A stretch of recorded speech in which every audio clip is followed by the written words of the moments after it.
So welcome back to this video. मेरा नाम है हर्षवर्धन और आज की इस वीडियो में हम लोग बात करने वाले फूरियर सीरीज़ के बारे में। तो क्या होती है फूरियर सीरीज़, कहाँ से आई, किसने बनाई है, सब हम लोग जानने वाले हैं इस शॉर्ट वीडियो के अंदर। तो विदाउट वेस्टिंग एनी टाइम हम जंप करते हैं डायरेक्टली फूरियर सीरीज़ आई कहाँ से और इसका क्या लॉजिक है। तो बेसिकली सीरीज़ क्या होती है, अगर अपन एक ही एक चीज़ को बार बार रिपीट करते हैं तो वो होती है आपकी सीरीज़। जैसे 1 2 3 4 5 6, अब इसमें एक एक से बढ़ रहा है तो इसको हम कहेंगे सीरीज़। और उसके बाद आती है कि आप बेसिकली क्या होता है ना कि एक पैटर्न होता है, एक छोटा मोटा पैटर्न की तरह मान सकते हो इसको। जैसे 2 की टेबल चल रही है, 2 4 6 8 10 12 14, ये जो चीज़ है ये एक सीरीज़ चल रही है 2 की टेबल की। तो ये बेसिकली मतलब होता है सीरीज़ का। अब बात आती है कि सीरीज़ बनी किससे और बनाई किसने।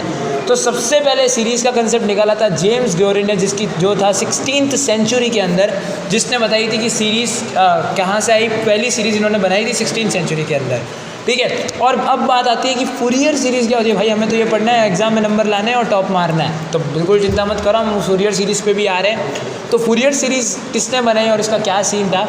तो फूरियर सीरीज़ बेसिकली एक एक्सप्रेशन था, एक आपके पीरियोडिक फंक्शन का उसका एक्सपेंशन था, ठीक है। बेसिकली क्या था कि कोई भी एक पर्टिकुलर फंक्शन और एक पीरियोडिक फंक्शन को साइन और कोसाइन के सम के अंदर रिप्रेजेंट करना, तो आपकी फूरियर सीरीज़ कहलाई, ठीक है। यानी आप मान सकते हो कि कोई भी एक फंक्शन है, एक पीरियोडिक फंक्शन है। मज़ा की बात यह है कि पीरियोडिक फंक्शन क्या है हमें नहीं पता। तो पीरियोडिक फंक्शन बेसिकली वो फंक्शंस होते हैं जो एक पर्टिकुलर टाइम इंटरवल के बाद अपने ही आप को रिपीट करते रहते हैं, ये होते हैं पीरियोडिक फंक्शंस, ठीक है। और अगर आप उस पीरियोडिक फंक्शन को infinitely sums of science and cosine में कन्वर्ट कर पाते हो तो आप कह सकते हो कि आपको फूरियर सीरीज़ आती है। तो यही बेसिकली कंसेप्ट है कि फूरियर सीरीज़ है क्या।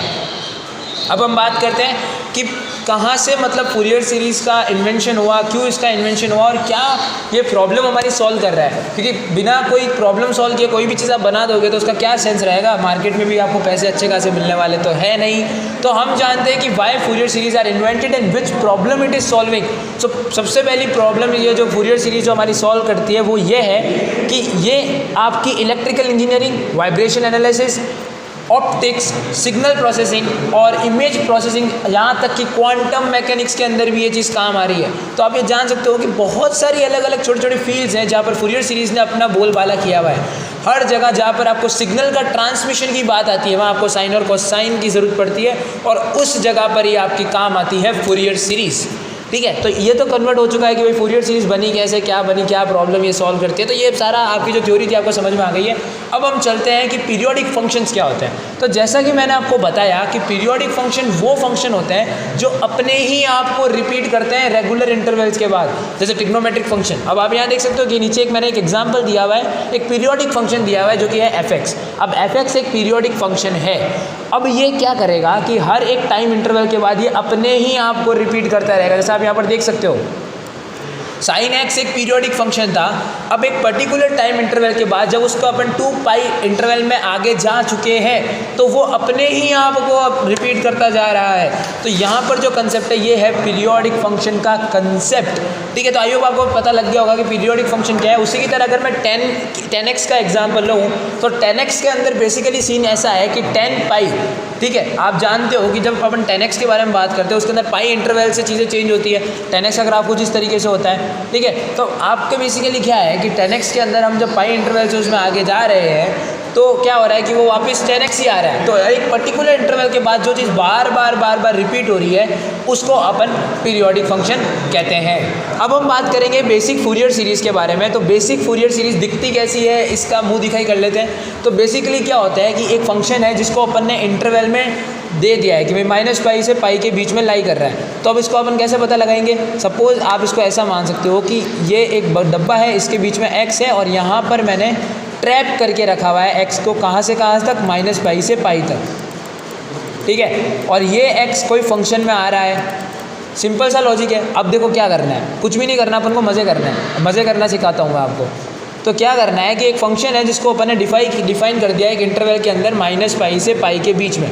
अब क्या है कि इसकी फूरियर सीरीज़ क्या होगी, अगर कोई ऐसा फंक्शन है जो माइनस पाई से पाई के बीच में फंसा हुआ है तो इस केस में इसकी फूरियर सीरीज़ क्या होगी। तो इसकी फूरियर सीरीज़ का फॉर्मेट बहुत ही बेसिक होगा और ईजी टू अंडरस्टैंड भी होगा, जो होगा F X is equal to A naught plus sigma of N one to infinity, यानी एक से लेके इन्फिनिटी तक जा रही है, ठीक है, क्योंकि इसमें कोई लिमिट नहीं है, एक से लेके इन्फिनिटी तक जा रही है, a N cos n x plus B N sign of N x D x, ठीक है। तो ये आपका एक फूरियर सीरीज़ होती है बेसिकली।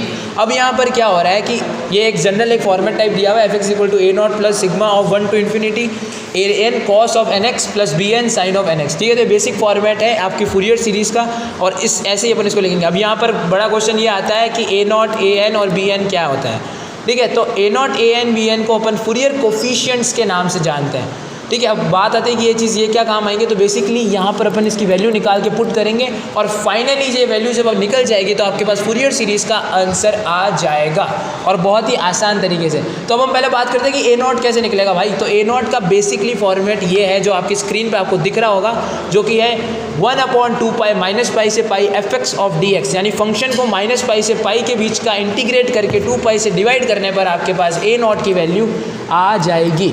उसी की तरह ए एन की वैल्यू निकालने के लिए आपको function F X cos of N X को लेके माइनस पाई से पाई तक का इंटीग्रेशन करके पाई से डिवाइड करने पर आपके पास ए एन की वैल्यू आ जाएगी, ठीक है। और बी एन की वैल्यू निकालना उससे भी सिंपल है, जहाँ कॉस एन एक्स लिखा हुआ है साइन एन एक्स कर दो, बस इतना सिंपल है और आपके पास बी एन की वैल्यू भी आ जाएगी। और जब अपने पास ये सारी तीनों वैल्यूज़ आ चुकी है तो अपन क्या करेंगे, मज़े करेंगे, ठीक है। कैसे करेंगे मैं बताता हूँ। ये तीनों वैल्यूज़ जो अपने पास आई है इसको अपन ऊपर वाले फॉर्मेट के अंदर पुट करेंगे और अपने पास हमारा फाइनल आंसर आ जाएगा।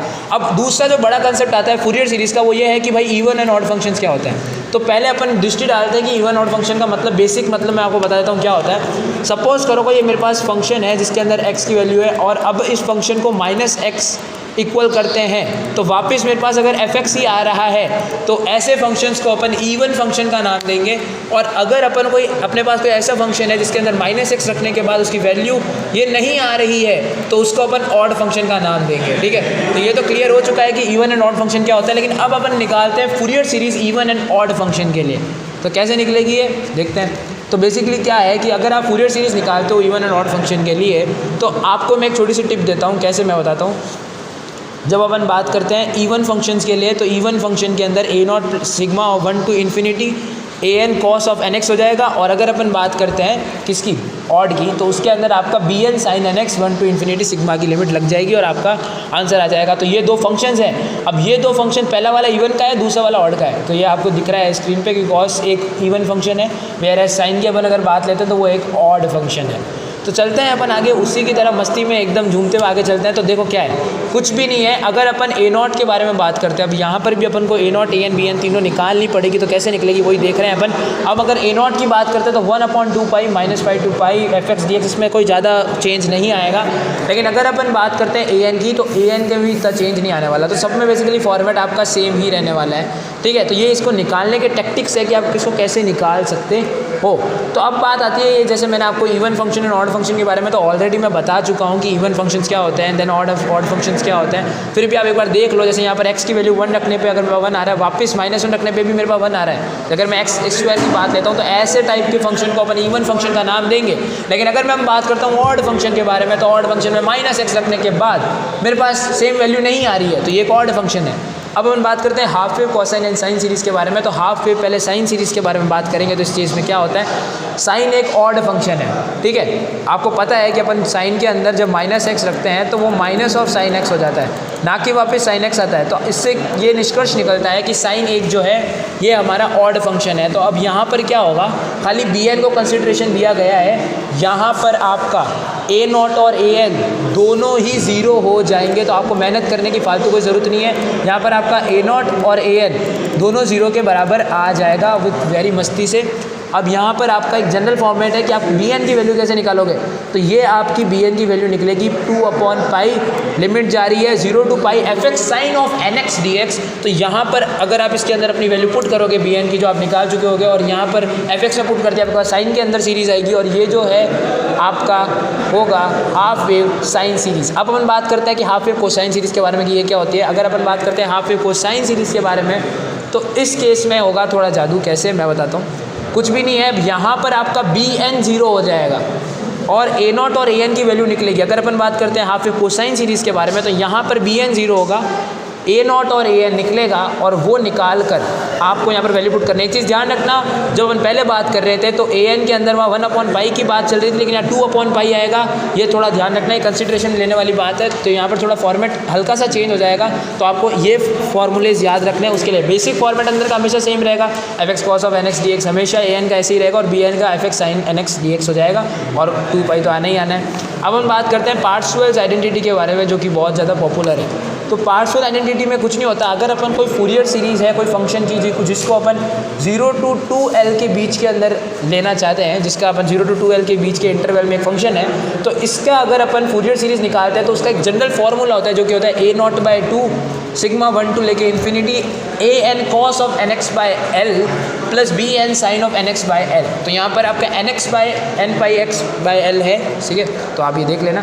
अब इस केस में क्या होगा कि ये आपका जो आंसर दिया हुआ है, तो यहाँ पर आपको ए नॉट की वैल्यू निकालनी है, जो कि होगी 1/L 0 to 2l F X D X. Similarly A N और बी एन की वैल्यू निकालनी है और आपको सिर्फ पुट करनी है। तो फाइनली जब आप ये सारी चीज़ें पुट कर दोगे, और अगर आप एफ एक्स कन्वर्ज हो रहा है, यानी एक हो रहा है, कन्वर्ज यानी एक होना एक पर्टिकुलर पॉइंट पे, अगर आपका एक पर्टिकुलर पॉइंट पे जो कि 0,2l पे कन्वर्ज हो रहा है, तो यहाँ पर जो फूरियर सीरीज़ होगी वो कुछ इस तरीके से होगी, जो कि 1/L a0² plus sigma 1 to लेके infinity an² plus B N का होल स्क्वायर। तो यहाँ पर आपका जो होगा ये होगी आपकी पार्ट्सवेल आइडेंटिटी, जो कि आपको एग्जाम में लिख के आनी है। लेकिन इसमें कंडीशन ध्यान रखना कि इसमें फंक्शन कन्वर्ज होगा 0 to 2l तक। तो ये चीज़ आपको दिमाग में एकदम अच्छी खासी तरीके से आ जानी चाहिए। तो अब हम चलते हैं आगे और देखते हैं कि बेसिक फार्मूलाज क्या है और बेसिक फ्रेमवर्क के बारे में डिस्कशन करते हैं, जिससे हमारा क्लियर हो सके कंसेप्ट इसके बारे में।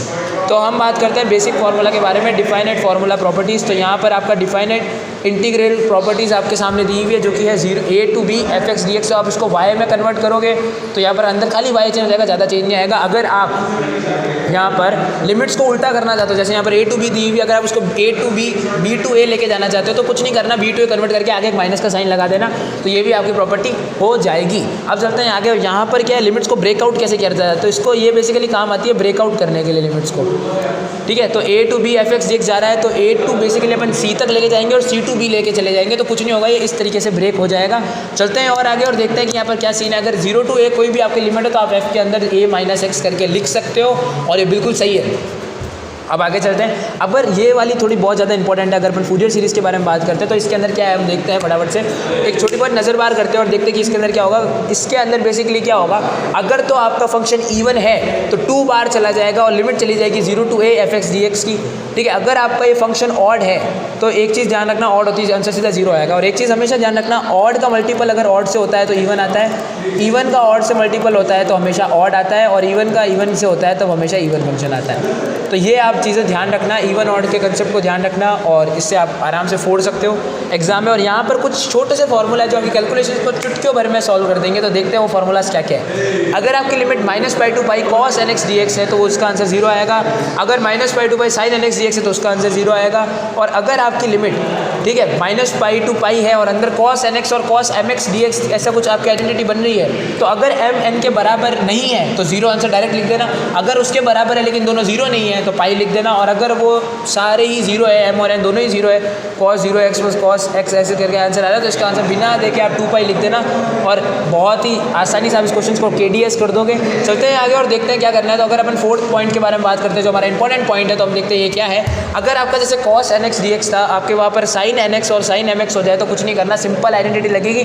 बट एक चीज़ इसमें दिमाग में हमेशा ध्यान रखना कि इसके अंदर m और n कभी 0 नहीं हो सकती, क्योंकि अगर m और n 0 हो गए तो ये तो sin 0 प्लस इंटू 0 हमेशा 0 ही होता है, तो इंटीग्रेशन तो यू ही हो जाएगा 0, ठीक है। तो एक चीज़ ये चीज़ ध्यान रखना, बाकी हमेशा ऊपर वाली प्रॉपर्टी से ही सेम रहेगा। चलते हैं आगे 5th पॉइंट पर देखते हैं एक चीज़ क्या है। तो 5th पॉइंट के अंदर अगर sin mx और cos nx दोनों साथ में आते हैं और लिमिट जाती है -π to π की, तो आंसर हमेशा बिना देखे 0 लिख देना, और ये काफ़ी ईजी रहेगा आपके लिए। अब चलते हैं, अगर e की पावर समथिंग e की पावर ax और sin bx हो तो क्या होगा, e की पावर ax आ जाएगा अपॉन a² प्लस b² लिख के ब्रैकेट में a sin bx minus b cos bx। तो अब यहाँ पर मज़े की बात क्या, मेरे ढंग से सुनना, यहाँ पर जब साइन आएगा तो cos माइनस का आएगा, ठीक है। हमेशा ध्यान रखो, e की पावर ax sin bx आएगा तो cos हमेशा माइनस का आएगा। डायरेक्ट कुछ नहीं करना है, e की power x same to same यहाँ लिख दो, और यहाँ पर a और b का स्क्वायर करके ब्रैकेट में a sin bx, a के बाद डायरेक्ट a sin bx minus B cos B X, ठीक है। तो ऐसे करके लिखना है आपको। अगले में ये कॉस अंदर दिया हुआ होगा तो कुछ नहीं करना, बस ये सेम टू सेम वापस यहाँ लिखना है। और यहाँ पर जब कॉस आएगा तो कॉस हमेशा प्लस लेके आता है, तो यहाँ पर दोनों जगह आपको प्लस करके इसको सॉल्व करना है। तो ये तो आपके लिए फ्यूरियर सीरीज़। तो हम मिलते हैं अगले वीडियो में, तब तक के लिए मज़े करिए, stay healthy, stay good bye, good bye.